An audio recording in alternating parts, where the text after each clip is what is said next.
Welcome to Code Ninjas Python Learning. Lesson 1.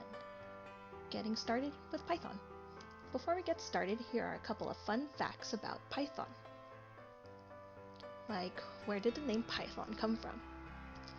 You might think that the name is based off of the Python SNCC, but this is actually incorrect. It is actually named after a British comedy group named Monty Python. Monty Python is best well known for their sketches called Flying Circus. One thing about Python is that it is open source. This means that anyone can use and alter the codes. Python is also one of the official languages used at Google. Python is known to be really easy to learn and read because it's written just like English. You can easily understand what each line of code is doing based off of what it says. Python also has a wide range of applications. This includes web development, mobile apps, AI, machine learning, the Internet Things of Learning, and much, much more. Step 1. Opening Python idle.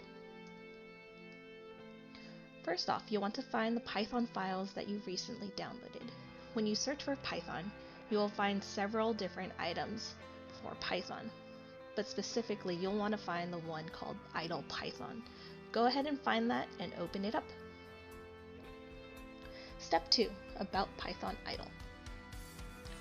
When you open up Python idle, by default it will open up what we call a shell. It will look something similar to this. IDLE stands for Integrated Development Environment, IDLE. And there are actually two versions of IDLE.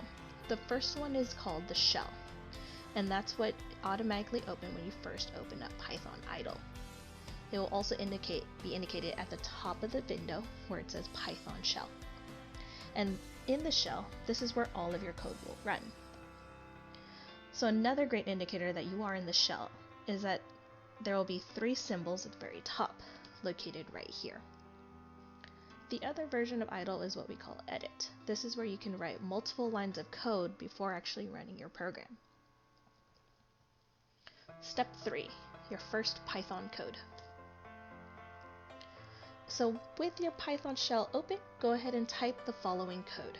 Print, hello, my name is Hal. It seems like a very simple first line of code, and it really is. But there are a couple of things that you'll need to notice when you write this one line of code. The first thing to notice is that the word print is all in lowercase. We want to make sure there are no capital letters, because if we have a capital P or any other letter in capital, the code will not work. So we want to make sure that all the letters are lowercase. Also thing to notice is functions like print will change color when they're written correctly. So if you happen to misspell print, say you forgot the N and wrote print, then it will stay the color black. It will not change colors. So this is always a good indicator to check for whenever you're looking through your code. If it's not working, make sure that they are in the right color. So when you write print, it should change to the color purple. Another thing to note about this line of code, so that little sentence that says, hello, my name is Hal. This is what we call a string or text, and it will be notated in between quotation marks. So strings, similar to print, are going to change color when they are written correctly. So for strings, they will change to the color green once you have both the opening and closing quotation marks. When you press enter, you'll be able to run this one line of code. And when you run it, the text will be printed and it will say, hello, my name is Hal, just like you wanted. Step 4. Testing different print outputs. So on the right, we have several different print parameters. When we talk about parameters, we're talking about the input that is required for the function to run properly. In these cases, we have several different print functions with different parameters or different inputs that we want to run. Can you tell what each line of code will do? Have a look at it and see what you can come up with. Pause the video now to try it out before running your codes.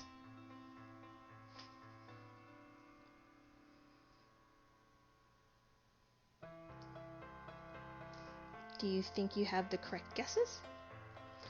Let's go ahead and see what different outputs will come from these different print functions.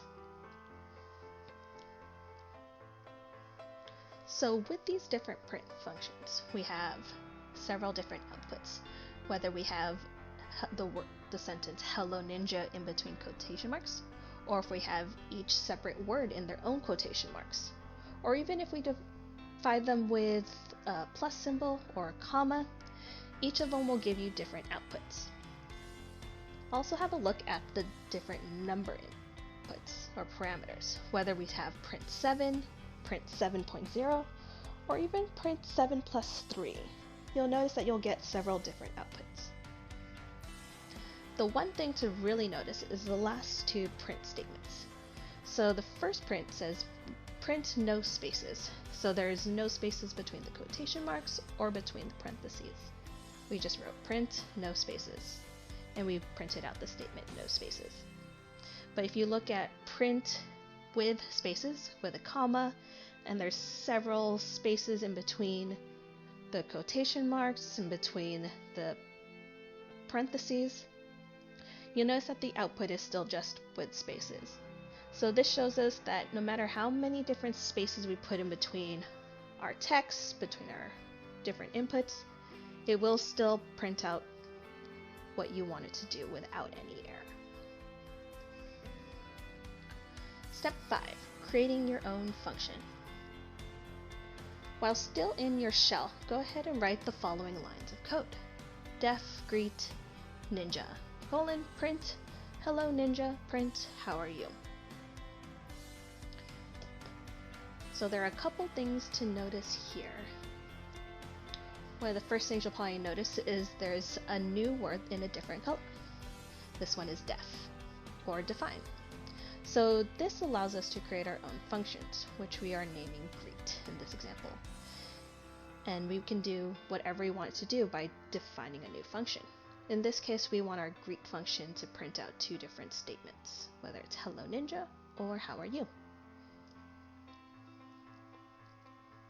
You'll notice that the greet function after greet has ninja in parentheses.